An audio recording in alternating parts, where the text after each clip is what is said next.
Indonesia kembali mencetak sejarah di sektor pangan nasional.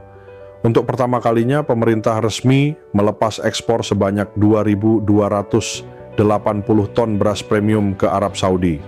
Langkah ini bukan hanya soal perdagangan. Ini adalah bukti bahwa Indonesia benar-benar telah naik kelas. Dari negara yang dulu kerap dikaitkan dengan impor beras, kini menjadi negara yang mampu mengekspor beras berkualitas ke pasar internasional.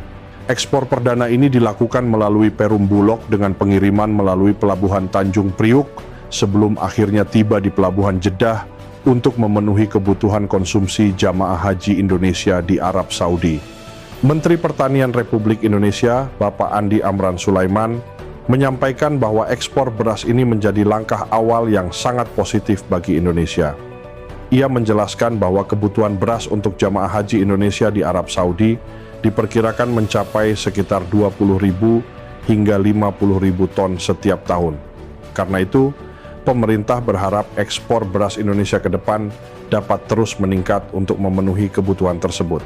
Selain ke Arab Saudi, Indonesia juga telah menjajaki peluang ekspor beras ke beberapa negara lain seperti Papua Nugini, Malaysia, dan Filipina. Ini adalah ekspor perdana ke Saudi Arabia. Ini adalah momentum yang baik karena produksi kita, stok kita hari ini 3,7 juta ton dan di bulan Maret, dan itu terbesar sepanjang sejarah stok kita. Nah, ini kita ekspor, kita sudah menjajaki beberapa negara, Saudi Arabia, Papua Nugini, Malaysia, dan Filipina. Mudah-mudahan ke depan bisa kita ekspor lebih besar lagi.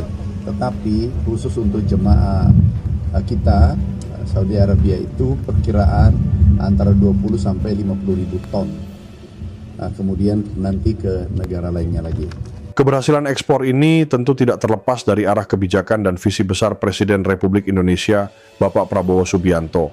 Di bawah kepemimpinan Presiden Prabowo, sektor pertanian dan ketahanan pangan menjadi prioritas utama. Pemerintah mendorong peningkatan produksi, memperkuat cadangan pangan nasional, serta memastikan distribusi berjalan efektif dan tepat sasaran. Hasilnya mulai terlihat, Indonesia tidak hanya mampu menjaga ketersediaan pangan di dalam negeri, tetapi juga mulai dipercaya untuk memasok kebutuhan pangan di pasar internasional. Ekspor 2.280 ton beras ini menjadi simbol kebangkitan sektor pangan nasional. Sebuah langkah awal menuju cita-cita besar menjadikan Indonesia sebagai salah satu kekuatan pangan dunia. Dan dengan kepemimpinan Presiden Prabowo yang fokus pada kemandirian pangan, optimisme bahwa Indonesia akan semakin maju di sektor pertanian bukan lagi sekadar harapan, tetapi kenyataan yang sedang kita saksikan bersama.